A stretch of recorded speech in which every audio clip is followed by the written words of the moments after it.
चलो भाई शुरू करते हैं। जितने लोग को जो डाउट पूछना है पूछिए अपने अपने डाउट्स को, और सभी लोग मतलब जिनका भी डाउट है, एक बार बता रहा हूँ मैं, डाउट रिपीट नहीं करूँगा। एक बार किसी से डाउट पूछ लिया, वही डाउट किसी और का हुआ तो उसको बताऊँगा नहीं, तो पहले ध्यान से सुन लेना आप लोग जो भी इसका डाउट है, ठीक है। तो सपोज करो कि यहाँ डाउट पूछना शुरू करते हैं, तो यहाँ तक आ जाएंगे लास्ट में। जिसके जितने भी डाउट्स है, जिस क्वेश्चन में डाउट है, सभी लोग अपने डाउट निकालो, शुरू करते हैं और स्टार्ट करते हैं डाउट क्लास। आप बताओ कुछ डाउट है आपके? बोलो क्वेश्चन बोलो, सब लोग ध्यान से क्वेश्चन को सुनना, क्योंकि भाई ये डाउट किसी और का हुआ तो उसका बताऊंगा नहीं फिर मैं, ठीक है। तो सब लोग सेम क्वेश्चन पे फोकस करेंगे। बोलो, ऑब्वियस है ना, बोलोगे ही, या इतना अंतर्यामी तो हूँ नहीं मैं। बोलो बोलो ना।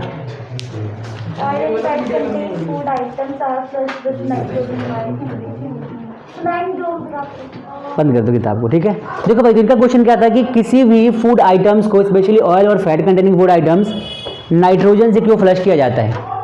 अब आप लोगों में से कितनों का इसका आंसर पता है, मुझे ये बताओ। पता है आपको? बोलो। सर वो ऑक्सीजन के कांटेक्ट में ना आता है। बिल्कुल सही। किसके कांटेक्ट में ना है? ऑक्सीजन के।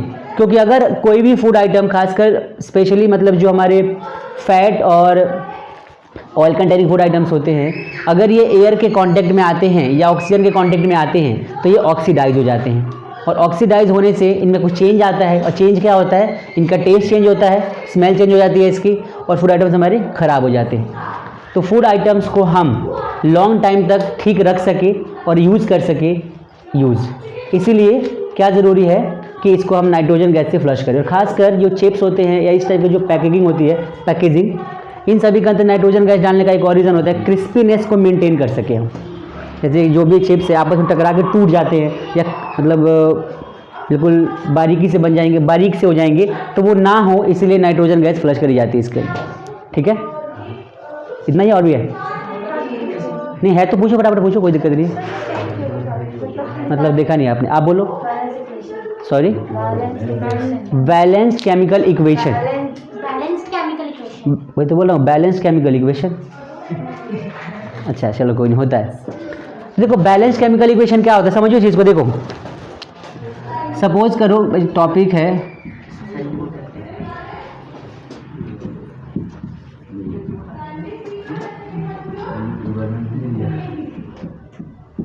ठीक है। बैलेंस्ड केमिकल इक्वेशन क्या होता है, इसका डेफिनेशन अगर समझना है तो ऐसा समझ लो कि कोई भी एक इक्वेशन जिसमें रिएक्टेंट्स और प्रोडक्ट्स, हर एक मतलब रिएक्टेंट्स में और प्रोडक्ट्स में हर एक एलिमेंट के पास इक्वल नंबर ऑफ एटम्स है, तो वो बैलेंस्ड केमिकल इक्वेशन है, ठीक है। अदरवाइज नहीं है।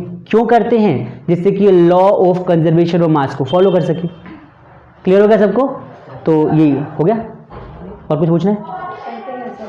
सॉरी, बैलेंस करते कैसे बैलेंस करते हैं, ये तो बहुत लंबा प्रोसेस है। लास्ट का तो समझाया था मैंने आपको। इसमें बैलेंसिंग सिखाया मैंने आप लोगों को? नहीं सिखाया ना? अभी सीखते, चलो एक बार देख लो सब लोग। देखो किसी भी इक्वेशन को बैलेंस करने के लिए किस तरीके से किया जाता है। देखो सपोज करो एक हमारे पास इक्वेशन है Fe प्लस H2O, ठीक है। एक इक्वेशन लिया हमने Fe प्लस H2O, अगर ये रिएक्ट करेंगे आपस में तो यहाँ क्या बन जाएगा? Fe3 और O4 प्लस में हाइड्रोजन गैस इवॉल्व होगी यहाँ पे।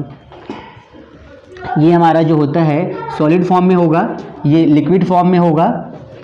ये हमारा देखो, जब भी कभी कोई भी ऑक्साइड बनता है, ऑक्साइड हमेशा ही सॉलिड फॉर्म में मिलते हैं, याद रखना। किसी भी मेटल के ऑक्साइड्स बनते हैं तो वो सॉलिड फॉर्म में ही बनेंगे। मेटल हमारा कोई सा भी हो सकता है, तो उस क्योंकि मेटल मोस्टली सॉलिड्स फॉर्म में ही मिलते हैं, सबको पता है चीज़। Mostly metals are obtain in solid states, तो सॉलिड स्टेट का ऑक्सीजन से रिएक्शन होगा, सॉलिड ही रहेगा ना। जैसे मैग्नीशियम ऑक्साइड बना था, याद है? मैग्नीशियम है और एयर के कांटेक्ट में आने से इसके ऊपर लेयर चढ़ गई थी ऑक्साइड की, जिसके वजह से ये जलता नहीं है और जलाने से पहले रब करना पड़ता है। क्वेश्चन नहीं बनता इसके ऊपर एग्जाम में, मैं बताया था आप लोगों को। तो मैग्नीशियम ऑक्साइड्स या आयरन ऑक्साइड्स, एल्यूमिनियम ऑक्साइड्स, इस टाइप के जितने भी मेटालिक ऑक्साइड्स बनते हैं, ये सभी के सभी सॉलिड स्टेट में होते हैं। डन, ठीक है। तो ये हमारा सॉलिड हो गया, और हाइड्रोजन गैस है तो किस फॉर्म में होगी ये गैसियस फॉर्म में ही होना है हाइड्रोजन गैस, ठीक है।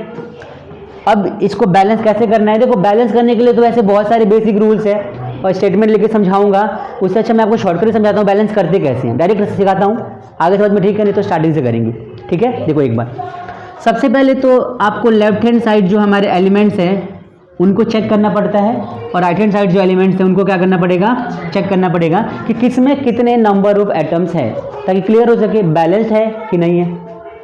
ठीक है, तो इस साइड हमारे पास एक Fe है, और फिर क्या है हाइड्रोजन, और फिर क्या है ऑक्सीजन। ये 3 हमारे एलिमेंट्स है रिएक्टेंट साइड में, यही 3 हमारे प्रोडक्ट साइड भी होंगे। क्यों? क्योंकि लॉ ऑफ कंजर्वेशन ऑफ मास को फॉलो करना है, तो जितने इधर होंगे एलिमेंट उतने ही उधर होंगे। समझ में आ गया? तो इस साइड क्या हो जाएगा हमारा Fe होगा, इधर भी, इधर हमारा हाइड्रोजन तो होगा ही, और ऑक्सीजन तो होना ही है, कंपल्सरी है। अब काउंट करते हैं नंबर ऑफ एटम्स को। सपोज हमारे पास यहाँ पे कुछ नहीं है तो 1 कंसिडर करेंगे इसको, तो लेफ्ट हैंड साइड में कितना हो गया 1, और हाइड्रोजन कितना है इस साइड हमारा 2, ऑक्सीजन कितना है 1, कुछ नहीं है तो यहाँ पे 1 कंसिडर करेंगे। सिमिलरली राइट हैंड साइड में भी होगा हमारे पास Fe कितना है यहाँ पे, हाइड्रोजन कितना है, ऑक्सीजन कितना है 4। अब देखिए बोथ साइड जो एटम्स के नंबर है इक्वल नहीं है, डैट मीन्स कि ये रिएक्शन हमारा अनबैलेंस्ड है, हमें बैलेंस करना पड़ेगा इसको। बैलेंस करने का सबसे जो बेसिक सा रूल है, इसके लिए क्या करेंगे हम कि सबसे पहले उस नंबर को बैलेंस करो जिसमें ज़्यादा का डिफरेंस है। किसमें सबसे ज़्यादा का डिफरेंस है? ऑक्सीजन में यहाँ 4 है, यहाँ 1 है, बाकी सब में तो 2 का डिफरेंस है, इसमें 3 का डिफरेंस है। तो इसको सबसे पहले बैलेंस करेंगे। और एक चीज़ सबसे इंपॉर्टेंट, बैलेंस करने के लिए जिस साइड कम होता है ना, इधर कम है इधर ज़्यादा है, तो कम वाले साइड हम ज़्यादा कर सकते हैं, मतलब क्वांटिटी को इंक्रीज कर सकते हैं, लेकिन ज़्यादा वाले को कम नहीं कर सकती। एग्जांपल बताता हूँ, जैसे कि हमने चाय बनाई 1 कप, ठीक है, और चाय में स्वीटनेस ज़्यादा हो गई, थोड़ी सी स्वीटनेस, शुगर ज़्यादा हो गया, तो अगर हमें शुगर को मेंटेन करना है तो इसमें थोड़ा सा लिक्विड ऐड कर सकते हैं। ऐसा नहीं है कि उसमें से चीनी को बाहर निकालेंगे सुखा के, ऐसा होगा क्या? पक्का? तो ऐसा नहीं होता, और ऐसा पॉसिबल भी नहीं है, ये लॉन्ग प्रोसेस हो जाएगा, तब तक गैस चले जाएंगे, शादी रुक जाएगी। समझ में आया ना सबको? नहीं आया?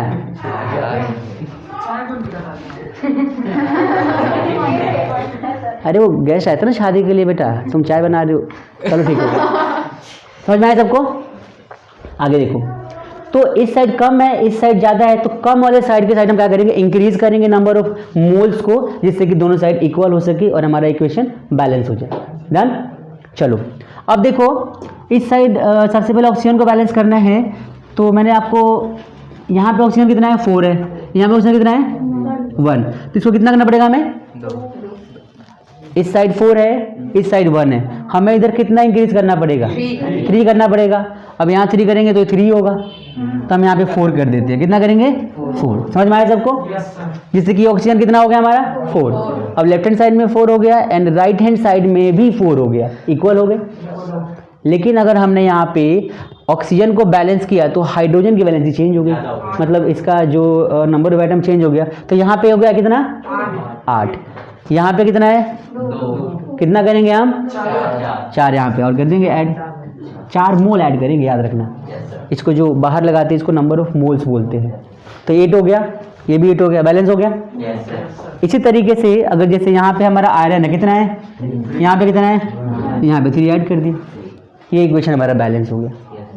समझ में आया सबको? And this is called balanced chemical equation which follows the law of conservation of mass as well. समझ में आया सबको? श्योर? तो इसे नोट कर लीजिए, फिर आगे बढ़ते हैं। अभी लिखे देखो, तो अभी हमने बैलेंस केमिकल इक्वेशन को सीख लिया। अभी आप नेक्स्ट टॉपिक बोलो, किसी का कुछ डाउट है तो आपका है कोई और डाउट? हो गया, आप बताओ। केमिकल इक्वेशन देखिए सब लोग एक बार, एक्सोथर्मिक एंड एंडोथर्मिक रिएक्शन को समझना है हमें, ठीक है। एक्सोथर्मिक एंडोथर्मिक क्या होता है, केमिकल रिएक्शन क्या होता है ये समझना आपको। केमिकल इक्वेशन क्या होती है, देखो किसी भी रिएक्शन को, मेरी बात सुनिए सब लोग, सपोज करो कि मैं बोलूँ मैग्नीशियम ऑक्सीजन से रिएक्शन करके मैग्नीशियम ऑक्साइड फॉर्म करता है, ठीक है, तो मैंने इसको बोला है आपको, तो ये वर्ड इक्वेशन हो गया, ठीक है।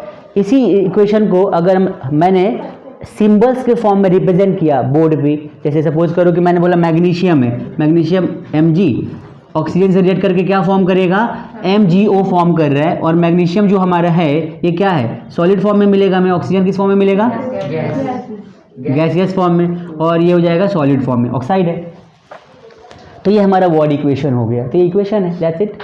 इक्वेशन का अलग अलग, सॉरी ये कैसे बनाते हैं मैंने सिखाया था 9th क्लास में, एक टॉपिक सीखा था हम लोगों ने। सपोज करो मैग्नीशियम है, देखो तो Mg और ऑक्सीजन का O। हमने स्टार्टिंग में पढ़ा था वैलेंसी इसी चैप्टर में। इसकी वैलेंसी कितनी होती है? अब किसी को याद ही नहीं होगा बेटा। हाँ इधर याद है वैलेंसी? क्यों? क्योंकि हम पढ़ते हैं अच्छे से। तो इसकी वैलेंसी होती है 2, इसकी वैलेंसी कितनी होती है? इसकी भी 2 होती है। ऑक्सीजन की वैलेंसी भी 2 होती है, माइनस में होती है, लेकिन इसकी पॉजिटिव होती है 2 प्लस में। अब इसका क्रॉस मल्टीप्लिकेशन कर दो, इसको इससे इसको इससे, लेकिन अगर ये दोनों सेम टेबल के होते हैं तो कट जाते हैं। कट गए तो क्या बचेगा? MgO बन गया। ये देखो यहाँ पे यही तो बना है, आए समझ में? इस तरीके से फॉर्म करते हैं भाई नए कंपाउंड्स को जो बनाना होता है हमें। क्लियर हो गया सबको? तो वर्ड इक्वेशन क्लियर हो गया। वर्ड इक्वेशन क्या होता है? ठीक है। इक्वेशन के बाद क्या आता है कि जैसे रिएक्शन जो होते हैं बहुत सारे टाइप्स के होते हैं, अलग अलग टाइप के रिएक्शन जो होते हैं अलग अलग तरीके से रिप्रेजेंट किए जाते हैं, लेकिन हमें अभी समझना है कौन सा? Exothermic reaction, endothermic reaction. तो हीट के बेस पे 2 टाइप के रिएक्शंस होते हैं। किसके? हीट या तो किसी रिएक्शन में क्या होगी? इवॉल्व होगी, या क्या होगी? अब्जॉर्ब होगी। ठीक है भाई? या तो किसी रिएक्शन से हीट बाहर निकलेगी, या फिर रिएक्शन को हीट हमें देना पड़ेगा रिएक्शंस को कराने के लिए। भाई बहुत सिंपल सा एक कॉमन सा एग्जांपल है कि अगर आपको सब तो खाना बनाना है, तो खाना बनाने के लिए आपको चूल्हे को जलाना पड़ेगा, तभी तो खाना बनेगा, हीट मिलेगी उस मतलब जो भी चीज़ें सब्जी बनानी है हीट मिलेगी, सब्जी पकेगा तो खाना खाओगे आप प्रॉपर तरीके से। तो यहाँ पे हीट ली जा रही है, एब्जॉर्ब करी जा रही है। समझ में आया? कई बार कुछ ऐसे रिएक्शन होते हैं जिसमें हीट बाहर निकलती है ऑटोमेटिक, जैसे कि हमारे बॉडी के अंदर जो केमिकल बायोलॉजिकल रिएक्शन होता है, रेस्पिरेशन बोलते हैं। हमने खाना खाया, खाना खाने के बाद उस फूड का डिकम्पोजिशन होता है और उससे हमें मिलती है ऑक्सीजन, और उससे हमें क्या मिलती है? एनर्जी मिलती है, ATP के फॉर्म में आपने पढ़ा होगा रेस्पिरेशन रिएक्शन। तो अलग अलग रिएक्शंस में 2 चीज़ें होती है। जिस रिएक्शंस में हमें एनर्जी मतलब जिस रिएक्शंस में एनर्जी हमें देनी पड़ती है रिएक्शन को, उसे बोलते हैं, नाम तो लिखा नहीं, नाम लिख लो भाई। तो जिसमें एनर्जी बाहर निकलती है उसको क्या बोलते हैं? एक्सोथर्मिक। और जिस रिएक्शन में एनर्जी हमें खुद देनी पड़े उसको क्या बोलते हैं? एंडोथर्मिक।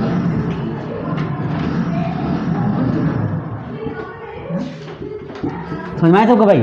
तो on the basis of heat reactions are of 2 types, exothermic and endothermic. The reactions in which energy is produced along with the product is called as exothermic reaction, and when energy is absorbed by the reaction is called as endothermic reaction. Clear हो गया? सबको समझ में आ गया भाई? चलो, और कुछ डाउट है? बढ़िया। आपका डाउट है कुछ? ओके। तो आदित्य है कुछ डाउट?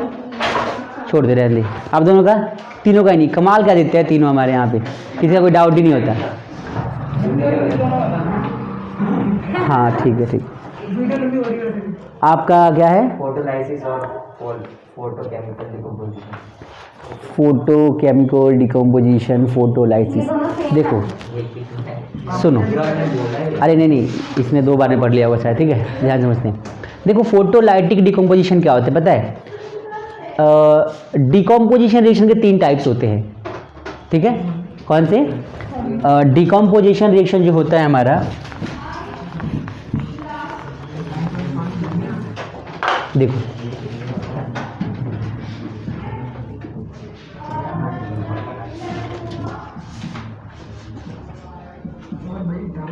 ठीक है। डिकम्पोजिशन रिएक्शन में कितने टाइप के होते हैं? 3 टाइप के होते हैं भाई, ठीक है। अलग अलग नाम है, अलग अलग तरीके से डिकम्पोज होती है चीज़ें। अगर वो हीट की हेल्प से हो रही है, किसकी हेल्प से हो रही है? तो उसको बोलते हैं क्या? Thermal decomposition.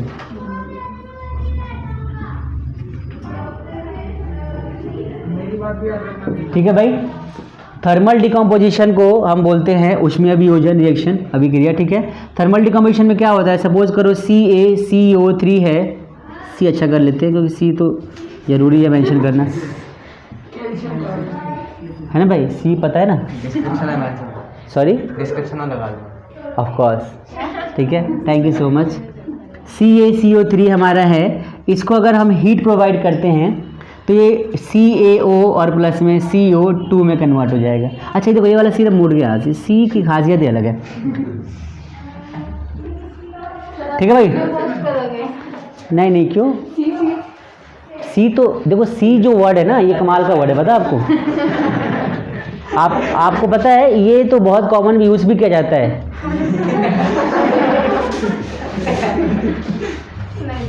अरे आजकल तो कॉमन बात में और समझ गए ना। या फिर और भी एग्जाम्पल्स है। अबे सी है क्या? अबे सी क्या है? अजीब है थोड़ा सा। सी है क्या कंपनी का CEO। बेटा? सी बेटा वो तो तुम्हारे उससे बाहर हो गई ना। एक बीच में वर्ड आता है अच्छा सा।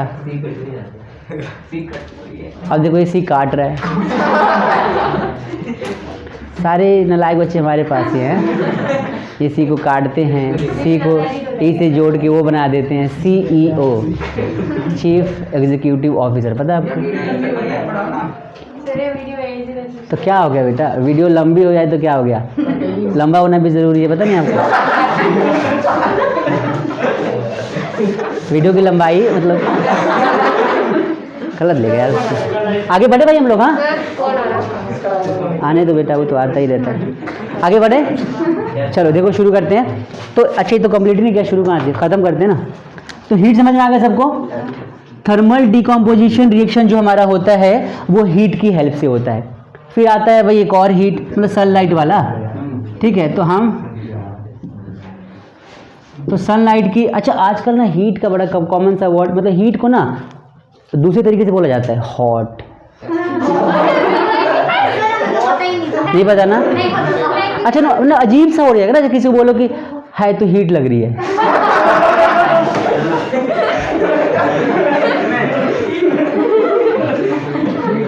अगर किसी को बोलो तू हॉट लग रही है तो कॉम्प्लीमेंट समझेगी। और थोड़ा साइंस वाला हो, अरे सुनो तो सही एक बार, अगर साइंस वाला हो तो क्या बोलेगा वो? फिर बोलेगा चलो छोड़ो, कुछ ज़्यादा बोल देगा। और ये देखो ये फोटो केमिकल बोल रहा है, साइंस वाला हो गया ये। देखो आगे बढ़ते हैं। सनलाइट में क्या होता है कि एक ऐसा रिएक्शन जो सनलाइट की हेल्प से होता है उसे क्या बोलते हैं? फोटोलाइटिक। तो इसका नाम क्या हो गया?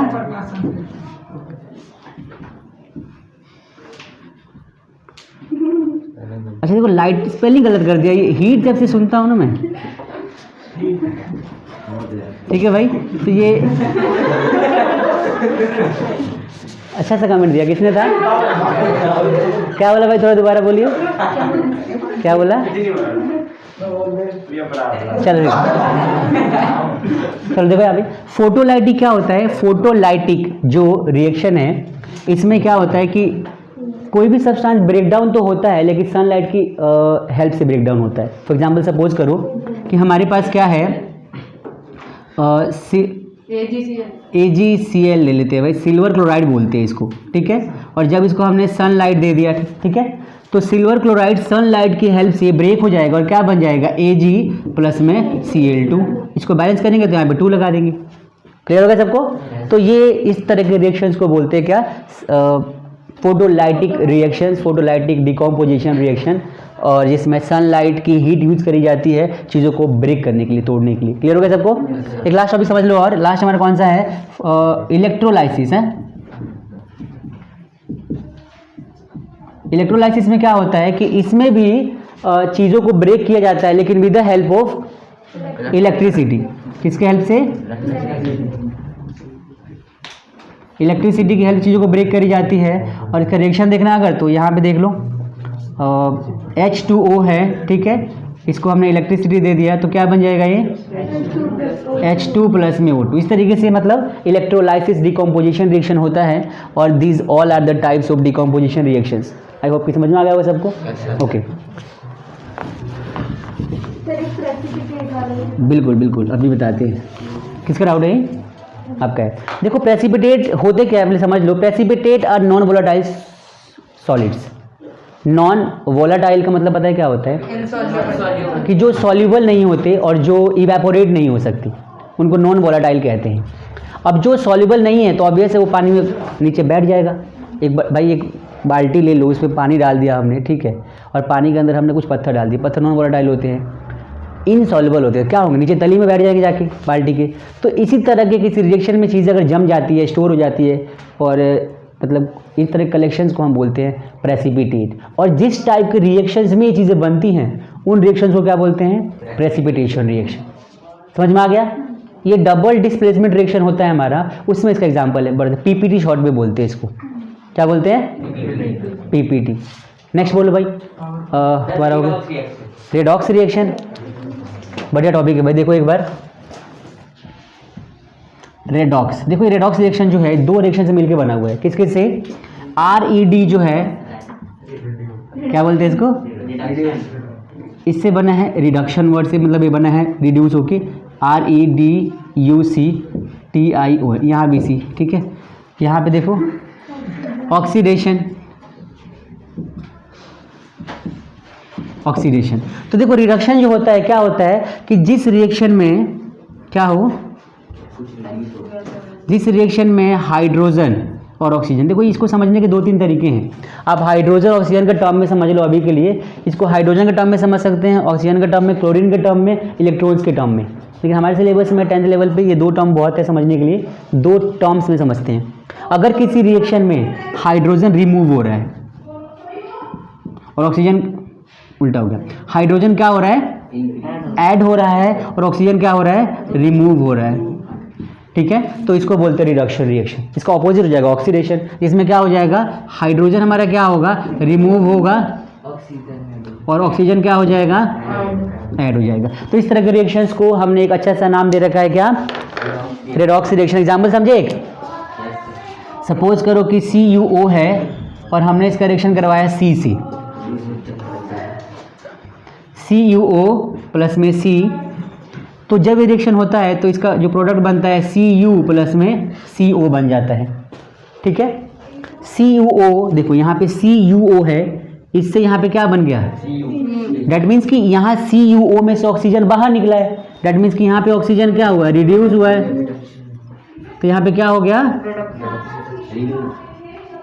तो यहाँ पे रिडक्शन रिएक्शन हो गया। क्लियर हो गया सबको? वैसे ही अगर C में हमने क्या कर दिया? ऑक्सीजन को जोड़ दिया, जैसे कि यहाँ पे हो रहा है, देखो इसमें ऑक्सीजन क्या हुआ है? ऐड हो रहा है। तो इसको क्या बोलेंगे? ये क्या हो गया? ऑक्सीडेशन। तो इस तरह के रिएक्शन को हमने नाम दे रखा है रेडॉक्स रिएक्शन, ठीक है भाई। हाँ, नेक्स्ट है डाउट कुछ आप लोगों का? तुम लोगों का कुछ डाउट नहीं है? बोलो।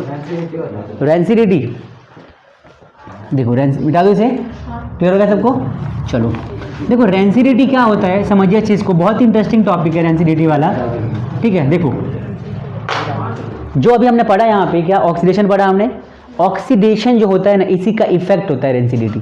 रेंसिडिटी क्या होता है कि oxidising effect of food items is called as rancidity. जैसे कि कोई फूड पार्टिकल है, उसमें ऑक्सीजन ऐड हो गया तो ऑक्सीडाइज हो गया ना, इसी प्रोसेस को बोलते हैं रेंसिडिटी। जिसमें क्या होता है कि जब ऑक्सीजन ऐड होता है फूड के अंदर तो वो ऑक्सीडाइज हो जाते हैं, और ऑक्सीडाइज होने की वजह से क्या होता है कि उनका टेस्ट और इसमें बाकी जो चीज़ें चेंज हो जाती है, ख़राब हो जाती हैं। रेंसिडिटी हो गया। इस प्रोसेस को रेंसिडिटी कहते हैं। बाकी इसके समझने मतलब इसको अवॉइड करने के बहुत सारे तरीके, फ्रीज में रख दो और नाइट्रोजन फ्लश कर दो इसके अंदर, ठीक है। या फिर आप क्या करो, एयर टाइट कंटेनर में इसको पैक करो, या इसके पैकेजिंग के अंदर क्या करो कि आप वैक्यूम पैकेजिंग कर दो जिसमें कुछ भी ना हो। तो इस तरह से इसका प्रोटेक्शन किया जा सकता है। प्रोटेक्शन हो गया सबका भाई? नेक्स्ट बोलो, आप लोग का हो गया सबका? Displacement reaction. देखो डिस्प्लेसमेंट क्या होता है? एक ऐसा रिएक्शन जिसमें एक highly reactive element less reactive element को क्या करे? डिस्प्लेस कर दे उसके कंपाउंड से। उसको क्या बोलते हैं? देखो एक यहाँ समझे थे ना। देखो सपोज करो हमारे पास कॉपर सल्फेट है। ये बहुत ही मतलब कॉमन सा एग्जांपल है कॉपर सल्फेट वाला, सबको समझ में आ जाता है। CuSO4 कॉपर सल्फेट अगर रिएक्शन करेगा किससे? आयरन से। आयरन समझते हो ना सब लोग? लोहा। क्या? लोहा। तो कॉपर सल्फेट है, और ये हंसने वाली बात है कैसे? देखो देखो अभी समझ लेते, लोहा की बात हो रही है यहाँ पे, ठीक है। आयरन है, कॉपर सल्फेट से रिएक्ट करेगा तो आयरन ज़्यादा रिएक्टिव होता है। आयरन जो होता है ये ज़्यादा रिएक्टिव है किसके कंपैरिजन में? कॉपर के कंपैरिजन में। तो आयरन जब कॉपर से रिएक्ट करेगा तो इसको बाहर निकाल देगा यहाँ से, खुद की जगह ले लेगा। तो कैसे करेगा देखो, Cu2 प्लस ये ब्रेक होंगे इस तरीके से, और SO4 -2 में ब्रेक होगा, और Fe जो है +2 में ब्रेक होता है। ठीक है, अब देखना एक का प्लस दूसरे के माइनस से जाके मिलेगा, और ये मिलना ज़रूरी है ताकि रिएक्शन हो सके। तो इसका जो प्लस देखो ये माइनस वाला है, अब देखो जिसके मतलब कि अभी ये ब्रेक होके ऐसे बने हैं तो अभी ऐसे तो मिलेंगे नहीं, तो ये माइनस किससे मिलेगा, इसके प्लस से मिलेगा। पता है क्या होता है, ये ज़रूरी होता है, जब एक से हटो दूसरे से मिलो, ये तो फिर बीच, समझ रहे ना, मतलब अच्छा होता है। ठीक है, तो ये क्या बन जाएगा देखो, ये इसको ऐसे बनाते हैं Fe और यहाँ पे SO4 बन गया। Fe की वैलेंसी कितनी यहाँ पे 2, इसकी भी कितनी 2 है, तो इसको इससे करेंगे और इसको इससे करेंगे, तो ये दोनों जब आपस में करेंगे तो क्या बन जाएगा, ये बन जाएगा Fe SO4। हंस रहे हो क्या, ध्यान से देखो यहाँ पे Fe SO4 मिलेगा ना जब आपस में रिएक्शन करेंगे तो, क्योंकि देखो इनके तो ये कट जाएंगे पूरे पूरे। ठीक है, और समझ में आ गया, बढ़िया। तो इनके कटने के बाद रिएक्शन होगा। ठीक है, तो इसे बोलते हैं डिकम्पोजिशन रिएक्शन। श्रुति समझ में आया आपको? देखा, ये ऐसी ऐसी चीज़ें माइंड में आती हैं फिर ध्यान में चला जाएगा कहीं और। ठीक है, देखो तो ये कॉपर सल्फेट अगर आयरन से रिएक्ट करेगा तो ये करके ऐसे कर लेंगे, और यहाँ पे बन जाएगा कॉपर बाहर। अब देखो यहाँ पे ना एक चीज़ इंपॉर्टेंट समझने वाली चीज़ क्या है पता है, कि कॉपर जो है देखो ये बाहर हो गया, इसका ना एक एक्टिविटी है आपके बुक में कराया जाता है स्कूलों में, कई बार चेक कर लेना आप लोग। ठीक है, इसमें क्या देखोगे कि जब एक कंटेनर लिया हमने, ठीक है, और इस कंटेनर के अंदर हमने कॉपर सल्फेट डाला हुआ है, ठीक है, और डाल दिया हमने एक आयरन नेल डाल दिया इसके अंदर, कील डाल दी। ठीक है, तो ये इस तरीके से फॉर्म होगा, तो इसका कलर ना चेंज हो जाएगा। पहले इसका जो कलर था क्या होगा, ब्लू, और ब्लू से बाद में कैसा हो जाएगा ये, अब देखो कुछ लोग कह रहे ग्रीन, कुछ लोग कह रहे रेडिश ब्राउन। रेडिश ब्राउन होता है भैया। ग्रीन किसने कही है बताओ? ग्रीन को मैंने रेडिश ब्राउन कही थी। तो ये थोड़ा थोड़ा ब्राउन कलर का हो जाता है। ठीक है, और ये रेडिश ब्राउन। ठीक है भाई, समझ में आया सबको? तो इस तरह के रिएक्शंस को हम बोलते हैं डिस्प्लेसमेंट रिएक्शन। तो समझ में आ गया? अच्छा, आपका हो गया ना, रिएक्शन कंप्लीट है। आपका कुछ है? आपका हो गया, चलो आपका वहीं से हो गया, बढ़िया है, अच्छा है ना? मैं सुन लेती हूँ ध्यान से। नहीं अच्छा है, जैसे कि किसी और का हो रहा है डाउट और फिर आपका भी वहीं से क्लियर हो जाए, टाइम भी बचता है और फिर ऐसे समझ में भी आ जाती है चीज़ें। अच्छा है। आपका है कुछ? डबल डिस्प्लेसमेंट रिएक्शन आ गया। देखो भाई, डबल वाला सीखेंगे यहाँ पे हम। ठीक है, देखो तो अभी ना ध्यान से सब लोग सुन लीजिए चीज़ों को। डबल डिस्प्लेसमेंट रिएक्शन क्या होता है और किस तरीके से होता है, समझते हैं। देखो, किसी भी रिएक्शन में अगर दो बार आयन्स एक्सचेंज होते हैं रिएक्टेंट्स के अंदर तो उसको बोलते हैं डबल डिस्प्लेसमेंट रिएक्शन। आया समझ में? ऐसे मत देख, समझ में आया? नहीं, देखिए कहाँ समझ में आएगा। देखो क्या होता है कि डबल डिस्प्लेसमेंट रिएक्शन में क्या होता है कि करके देखते हैं, तभी समझ में आता है सही से। तो एक एग्जांपल लेते हैं, हम लेते हैं कौन सा, सोडियम, और हम ले लेते हैं सल्फेट। मतलब सोडियम सल्फेट एक हमारा कंपाउंड हो गया, एक सॉल्यूशन ले लो, सॉल्ट कह लो इसको। ठीक है, ये किसे रिएक्ट करेगा? बेरियम क्लोराइड से। समझ में आया सबको? तो जब सोडियम सल्फेट बेरियम क्लोराइड से रिएक्शन करता है तो इसके बाद दो चीज़ें बनती है, और दो चीज़ें बनती है, कैसे बनती है देखिए। नहीं तो ये पहले आपको पता है किसी भी रिएक्शन में क्या होता है, चीज़ें आपस में कोई भी केमिकल रिएक्शन होता है ना, किसी भी केमिकल रिएक्शन में जरूरी चीज़ें क्या होती है कि एटम्स और जो हमारे मॉलिक्यूल्स होते हैं रीअरेंज होते हैं। मतलब क्या हो गया कि एक का एटम मॉलिक्यूल यहाँ से हटके किसी और से कंबाइन करके कुछ और बनाएगा। देखो हमने पढ़ा law of conservation of mass follow होता है किसी भी केमिकल रिएक्शन में। मतलब क्या हो गया कि केमिकल रिएक्शन जो हमारा होता है, उन केमिकल रिएक्शंस में क्या होता है कि नई चीज़ें फॉर्म तो होती है, मतलब न्यू प्रॉपर्टी के साथ चीज़ें फॉर्म होती है, पता है आपको। लेकिन जो हमारे एटम्स और मॉलिक्यूल्स होते हैं ना, पहले वाले होती है, वो नहीं बदल जाते आपस में, बस रीअरेंज होते हैं। जैसे देखो यहाँ पे क्या होगा कि सोडियम सल्फेट है। अब देखो सोडियम सल्फेट जो होता है ना, यहाँ पे एक्वस सॉल्यूशन में होगा, यहाँ पर भी किस में होगा, एक्वस के फॉर्म में होगा। जब ये दोनों आपस में रिएक्शन करने के लिए जाएंगे तो पहले आयंस के फॉर्म में ब्रेक होंगे, और आयंस के फॉर्म में ब्रेक होने के बाद ये क्या करेंगे, आयंस के फॉर्म में ब्रेक होने के बाद ये क्या करेंगे कि न्यू जो प्रोडक्ट बनेगा हमारा उसको फॉर्म करेंगे। कैसे करेंगे देखो यहाँ पे समझते हैं। ये ब्रेक कैसे होगा, ये हो जाएगा Na+ और SO4-2। सबको समझ में आ गया। यहाँ पर जो बेरियम क्लोराइड है ये कैसे ब्रेक होगा, Ba2+ और Cl-। क्लियर होगा सबको। अब इस तरीके से क्या होगा कि आपको पता है एक का प्लस दूसरे किससे मिलेगा, माइनस से, क्योंकि देखो जोड़ी प्लस माइनस की अच्छी लगती है। ये तो पहले भी तो जोड़ी प्लस माइनस की। तो बेटा देख, अब तू किसी के साथ है अभी मान ले, ठीक है, और तेरी वाली माइनस है, तो प्लस है ना। अब यार तू उसके साथ है और किसी रीजन से तुम्हारा ब्रेकअप हो गया, तो अब वो तेरे साथ रहेगी, मना करेगी ना, मना करेगी। तो अब देख तू नेगेटिव, अरे सुन लो एक बार, सुनो पहले पूरी बात। अब तू नेगेटिव है, सॉरी तू पॉजिटिव था, तू पॉजिटिव है तो तू नेगेटिव के पास जाएगा ना। ऐसा तो है नहीं कि तेरा ब्रेकअप लड़के से हुआ, लड़के से दोस्ती कर लेगा अच्छी वाली। और ऐसा भी नहीं होगा कि भाई वो तेरे भी छोड़ गई है, जाके अपनी किसी को पकड़ लेगी। मतलब किसी यारी दोस्ती में दोस्त यार होते नहीं है, क्या बोलते हैं उसको, बेस्टी बोलते हैं आजकल ना, बेस्टी। क्या बोलते हैं, बेस्टी। देखा, इसको पता है, सब पता है। सब पता है इसको, सब कुछ। चलो अच्छा है, हो सकता है पता है। आजकल के बच्चे फास्ट हो गए ना। एक मूवी है, पता है कौन सी, 16। पता क्या, मूवी तो चलो अलग चीज़ें हैं। अब पता है आजकल जो टाइम आ गया इसमें क्या हो गया है, हर किसी को ना जल्दी चाहिए। मतलब पता है क्या है, अरे पूरी बात समझो, मैं सीखो मैं क्या बोलना चाह रहा हूँ। मतलब कि जैसे ख्वाहिशें जल्दी पूरी करनी है इंसान को, ये कहना चाह रहा हूँ। ये छोटी है ना, छोटी एज में अचीवमेंट्स बड़ी करना चाहता है हर कोई। जैसे कि पहले लोगों में पता है क्या दिक्कत होती है, वहाँ पे लड़कियाँ नहीं मिलती जल्दी, वहाँ पे जो गर्ल्स रेट है बहुत कम है। आपने मेरे ख्याल से SST उसमें पढ़ा भी होगा SST में। तो हरियाणा, राजस्थान, इन जगहों पे लड़कियों को पैदा ही नहीं करते थे पहले लोग, इसलिए हरियाणा सरकार ने बहुत कुछ दिया है, मतलब कि लड़कियों के फेवर में बहुत सारी स्कीम्स निकाल रखी है कि इसी बहाने लड़कियों को पैदा करे, पढ़ाए।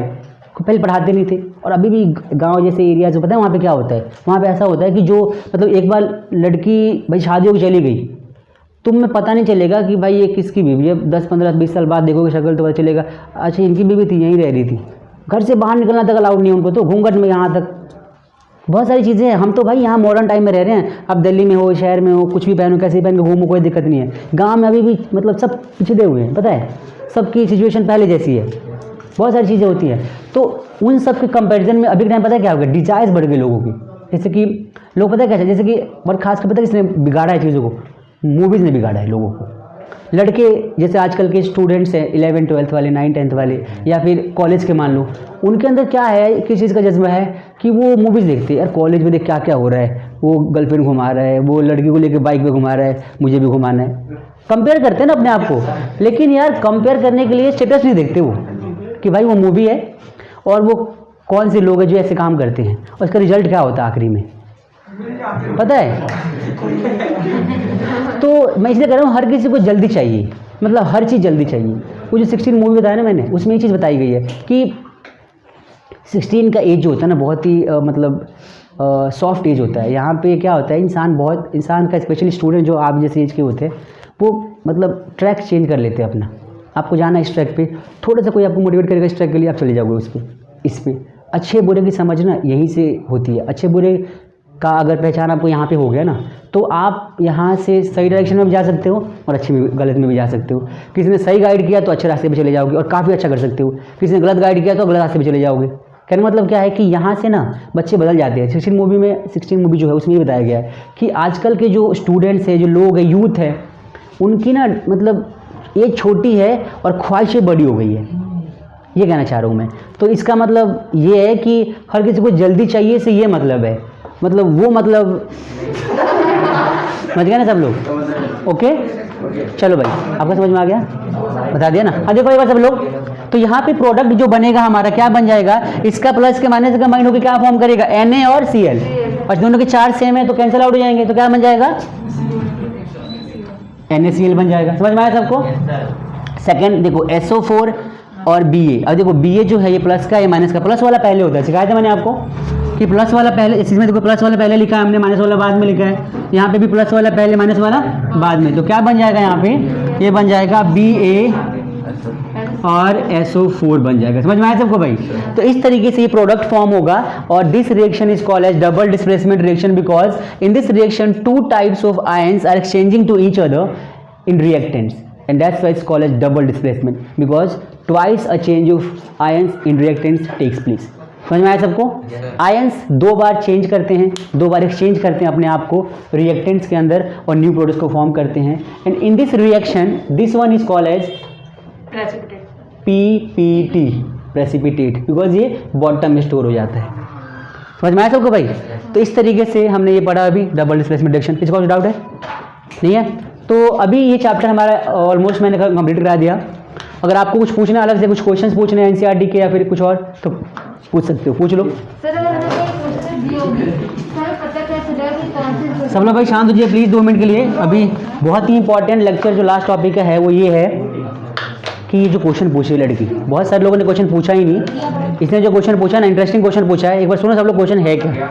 जिन लोगों को ना साइंस में डाउट होता है, देखो ये जो वीडियो बन रही है ना भाई, ये वीडियो तो चलो जैसी भी है इसको हम डालेंगे यूट्यूब पे, ये सीखना होगा सीखेगा, लेकिन इंपॉर्टेंट पता है क्या है कि जो अभी क्वेश्चन पूछ रहे हैं ना, ये क्वेश्चन अच्छा है और इस क्वेश्चन के मतलब बहुत सारे, देखो पता है क्या है, इस वीडियो को डालने का मेरा एक मोटिव ये है कि 10 तरह के स्टूडेंट से 10 तरह के क्वेश्चंस और 10 तरह के थॉट्स, 10 तरह के आंसर्स, और कोई बच्चा चाहे तो यहाँ से सीख सकता है।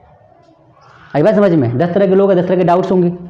अब अलग अलग टाइप के डाउट्स हो सकते हैं। इन सब में से पहला डाउट जो मुझे अच्छा लगा इसका, बोलो क्वेश्चन बोलो। क्वेश्चन मेरा ये, अगर हमें कोई सी इक्वेशन दी होगी तो हमें पता कैसे चलेगा कि कौन सी इक्वेशन हमारी है ये। देखो कोई भी क्वेश्चन दे रहे हो, एग्जांपल बोलो, जैसे कोई सा एग्जांपल बोलो। Fe2O3 + 2Al gives 8Al2। एक बार देखो सभी लोग, क्वेश्चन नंबर 13। एक यहाँ पे रिएक्शन दे रखा है और हमें बताना है कि किस टाइप का रिएक्शन हुआ है। बहुत ही अच्छा है ये क्वेश्चन, समझो एक बार शायद आपको समझ में आ जाए। जैसे रिएक्शन क्या है, Fe2O3 क्या दे रखा है, Fe2O3 है, ठीक है, और प्लस में क्या है 2Al मतलब एल्यूमिनियम है। अब ये जो फॉर्म कर रहे हैं वो क्या फॉर्म कर रहे हैं कि Al2O3 और प्लस में क्या है 2Fe, ठीक है भाई 2Fe पकड़ो। तो अब आप लोगों में से कितने लोग बता सकते हैं कि किस टाइप का रिएक्शन है और कैसे पता लगाया आप लोगों ने? आपका आंसर मिल जाएगा, सब बता देंगे। अगर इनका सही नहीं होगा तो मैं बताऊंगा, पहले वेट करो और सुनो, एक करके पूछते हैं, मुझे समझ में आ रहा है। सभी लोग पहले इस रिएक्शन को देखिए, Fe2O3 + 2Al and this is forming Al2O3 + 2Fe। So you have to tell me ये किस टाइप का रिएक्शन है और आपने कैसे गैस किया कि ये किस टाइप का रिएक्शन है। आपको नहीं आया क्या? आपको नहीं आया समझ में? हाथ खड़े करो, आ गया तो। आपको नहीं आया? बढ़िया। आपको नहीं आया? मुझे लगा आप बता पाओगे। आपको आ गया, चलो। और किसी को? आपको भी आ गया? आपको नहीं आया? ये तो बहुत अच्छी बात हो गई। चलो पूछते हैं, आप बताओ। ये डिस्प्लेसमेंट रिएक्शन है। डिस्प्लेसमेंट, ऐसा क्यों, कैसे पता लगा आपको? सर वहाँ पे जो हुआ है ना Al, उसने Fe को ना डिस्प्लेस कर दिया क्योंकि वो ज्यादा रिएक्टिव होता है। समझ में आया सबको? सबके ये आंसर है? बिल्कुल सही बोला इसने। ये एक टाइप का डिस्प्लेसमेंट रिएक्शन है। आपको पता है Al जो है, Al इसने इस Fe को यहाँ से बाहर निकाल दिया और खुद उसकी जगह ले ली। जैसे अभी हमने किया था, क्या किया था, कॉपर सल्फेट था हमारा और हमने आयरन रिजेक्ट करवाया था। अब आयरन ने क्या किया था, कॉपर को यहाँ से बाहर निकाला था और खुद की जगह ले ली थी, तो क्या बना था FeSO4 और प्लस में Cu। सेम हुआ था ना, यहाँ पर भी सेम हो रहा है। अब सेम सेम होता है तो समझ जाओ क्या होता है। समझ में आया?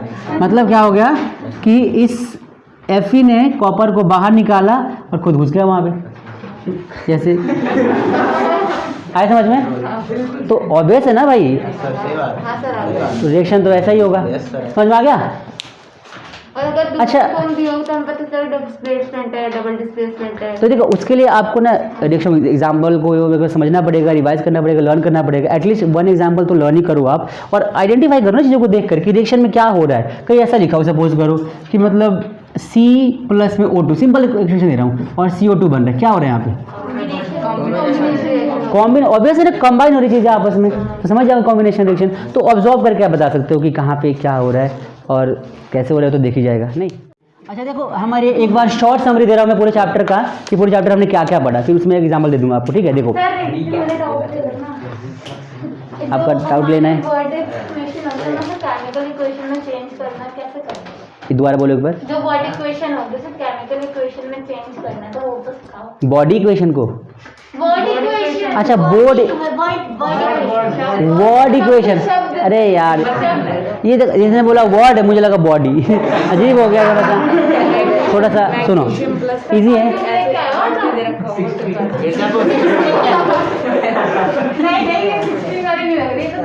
शांत हो जाओगे। अच्छा सुनो एक बार, पता है इंपॉर्टेंट चीज़ क्या है, इसको ही पता है। कौन सी मूवी देखी है? अभी बोल रही है पता तो। हेलो मिर्जापुर के भाई शुभजा, पता है कौन सी मूवी है? चलो मूवी नहीं, हम एग्जाम्पल देख के आए, भाई एग्जाम्पल समझाएंगे। देखो एक बार सब लोग देखो एक बार। तो अभी हमने क्या सीखा यहाँ पे, जो भी सीखा फिर से सीखते हैं एक बार, कि वर्ड इक्वेशन को कैसे हम लिख सकते हैं। इजी है ना, जैसे एक स्टेटमेंट मैं बोलता हूँ आपको, ठीक है? बोलो अभी स्टेटमेंट बोलो, सब लोग शांत हो जाओ एक बार, एवरीबॉडी कीप क्वाइट। एक मिनट रुको, बोले सब कुछ बन दो, सब समझ में आएगा ना। अभी मैं बोलूँगा फिर बोलना, ठीक है? सब लोग शांत हो जाओ, सुनो इक्वेशन क्या है और किस तरीके से इसको हम इक्वेशन के फॉर्म में कन्वर्ट करते हैं। वर्ड इक्वेशन है, इक्वेशन बनाना है कैसे, फिर आपका एग्जाम्पल बताता हूँ। बोलो भाई, हाइड्रोजन, धीरे धीरे बोलना। हाइड्रोजन सल्फाइड, अब देखो हाइड्रोजन सल्फाइड H2S होता है। गैस बर्न इन एयर, सुनो एयर में बर्न होगा, ऑक्सीजन से रिएक्शन करेगा टू गिव वाटर, मतलब H2O फॉर्म करेगा भाई, एंड सल्फर डाइऑक्साइड, और सल्फर डाइऑक्साइड SO2 फॉर्म करेगा। आया समझ में? देखो इसने बोला कि hydrogen sulphide burn in air. Obvious बात है, एयर का रिएक्शन मतलब कि O से रिएक्शन होगा ऑक्सीजन से। कोई भी चीज़ बर्न होती है ऑक्सीजन के प्रेजेंस में बर्न होती है, पता होगा आपको। किसी भी चीज़ का जलना किसके रिएक्शन में होता है? ऑब्वियस है ना, चाहे ऐसे चलो चाहे वैसे चलो, जलना तो ऑक्सीजन के रिएक्शन में ही है, ठीक है? तो ऑक्सीजन से चीज़ें मतलब ये बर्न होगी, तो ये तो बोला है वाटर बन रहा है, SO2 बनना है, तो कुछ करना ही नहीं है, तो लिखा हुआ है लिख दो, फर्स्ट आपको फॉर्मूला पता होना चाहिए, लिख दिया हमने यहाँ पे, बन गया रिएक्शन। आए समझ में? अब यहाँ पे ना कई बार क्वेश्चन ये आता है कि हाइड्रोजन सल्फाइड को आप कैसे बनाओगे कि H2S ही बनेगा, राइट? इसी को समझाता हूँ। जैसे क्वेश्चन में है कि हाइड्रोजन सल्फाइड जो है हमारा, कैसे पता चलेगा कि हाइड्रोजन सल्फाइड H2S ही होता है? तो उसके लिए बहुत ही बेसिक से, तो बेसिक टर्म है, आप समझो। हाइड्रोजन का हो गया H, सल्फाइड का हो गया S-2, इसका +1। समझ में आया सबको? सल्फाइड एक आयन होता है, -2 होता है, हाइड्रोजन हमारा +1 होता है, राइट? हमने क्रॉस मल्टीप्लाई कर दिया इसको। अब पता है आपको, जब ये माइनस प्लस से मतलब इससे मिलेगा तो क्या हो जाएगा, H2 और S बन जाएगा, हाइड्रोजन सल्फाइड बन गया। 9th क्लास का टॉपिक आपने सीखा होगा ऐसा कुछ। तो इस तरीके से हम वर्ड इक्वेशंस को बनाते हैं। क्लियर हुआ सबको भाई? और अगर किसी को टॉपिक समझ में ना आया हो तो इस वीडियो को जरूर देखें, अच्छे समझ में आएगा आपको। ये ना हाउस अकेडमी।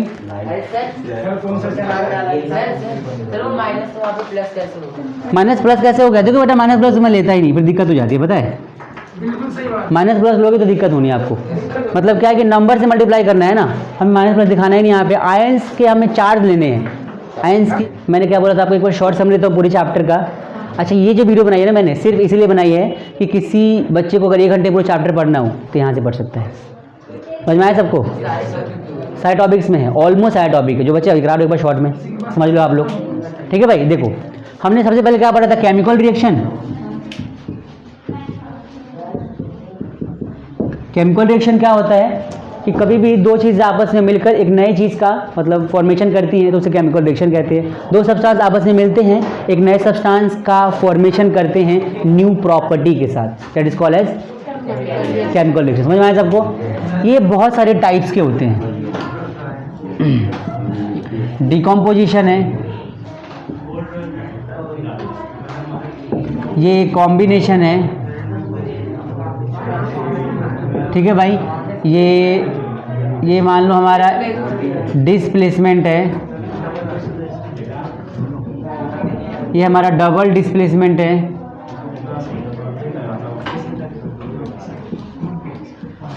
ठीक है, रेडॉक्स है। ठीक है भाई, कितने टाइप के रिएक्शन पढ़े हमने टोटल?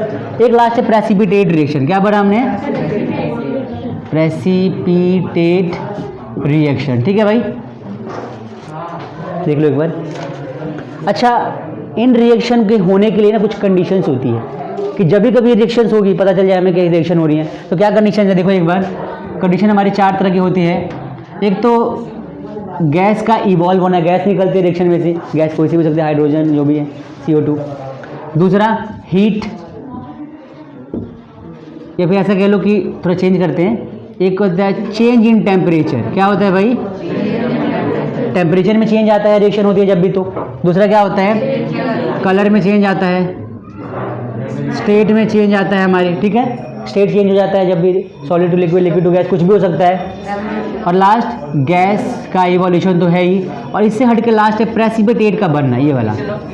ठीक है, PPT लिख लो शॉर्ट में कि PPT जब फॉर्म होती है तो ये 4-5 अगर सिंबल्स हमें दिख रहे हैं, that means chemical reaction is going on. समझ में आया सबको? बढ़िया। इसके बाद है हमारा डिकम्पोजिशन रिएक्शन। हालांकि उससे पहले कॉम्बिनेशन आता है, क्योंकि देखो अलग तभी होंगे जब पहले मिलेंगे। समझ में आया सबको? तो कॉम्बिनेशन में क्या होता है? 2 लोगों की शादी होती है, और डिकम्पोजिशन में क्या होता है? डिवोर्स हो जाता है। समझ में आया सबको? अब डिवोर्स ना डिपेंड करता है, अच्छा वर्ड है वैसे, आजकल बहुत यूज़ करते हैं लोग। कौन सा?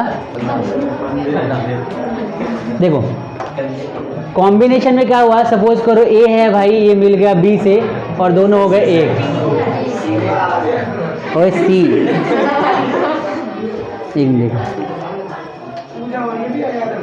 देखो यहाँ पे सब लोग शांत हो जाओ, सुन लो पहले। कॉम्बिनेशन में A + B, AB बना रहे हैं। ठीक है, बन गया AB, तो दोनों मिल गए यहाँ पे, 7 हो गए, 7 जो भी है। अब भाई डिकम्पोजिशन होगा यहाँ पे, मतलब क्या हो जाएगा डिकम्पोजिशन में कि ये दोनों के दोनों क्या होंगे? अलग होंगे भाई। तो क्या हो जाएगा? A + में B। अच्छा, कई बार डिकम्पोजिशन ना बड़ा सा भी हो सकता है, मतलब कि यहाँ पे C भी बन सकते हैं, 2 या 2 से ज़्यादा प्रोडक्ट्स भी बन सकते हैं। समझ में आया सबको? ये कहने का मतलब है। तो अब आता है डिस्प्लेसमेंट। अब डिस्प्लेसमेंट क्या होता है कि एक highly reactive element less reactive element को डिस्प्लेस करता है उसके आयन से, तो उसे क्या बोलते हैं? कंपाउंड से, तो उसे बोलते हैं डिस्प्लेसमेंट। अगर 2 बार आयन से चेंज होते हैं तो डबल डिस्प्लेसमेंट हो गया। रिडॉक्स रिएक्शन क्या होता है? जिसमें रिडक्शन हो और ऑक्सीडेशन हो। ठीक है, रिडक्शन में क्या होता है? आपको समझ में आ गया एग्जाम्पल ये वाला? और रिडॉक्स में क्या होता है कि अगर रिडक्शन होता है ऑक्सीडेशन होता है। ऑक्सीजन के बेस पे समझते हैं, तो ऑक्सीजन किसी रिएक्शन से अगर बाहर निकल गया तो रिडक्शन हो गया वहाँ पे, ऑक्सीजन रिएक्शन में ऐड हो गया तो ऑक्सीडेशन हो गया। तो this is the example of oxidation and reduction. समझ में आया सबको? लास्ट आता है हमारा प्रेसिपिटेट। तो कुछ ऐसे सब्सटेंस जो इनसॉल्युबल होते हैं, नॉन वोलेटाइल होते हैं, अगर किसी कंटेनर में स्टोर हो जाते हैं तो उसको बोलते हैं प्रेसिपिटेट रिएक्शन। सो आई होप कि आपको ये समझ में आ गया होगा सब कुछ, और ये चैप्टर क्लियर हो गया आपका। मिलते हैं फिर अगली क्लास में।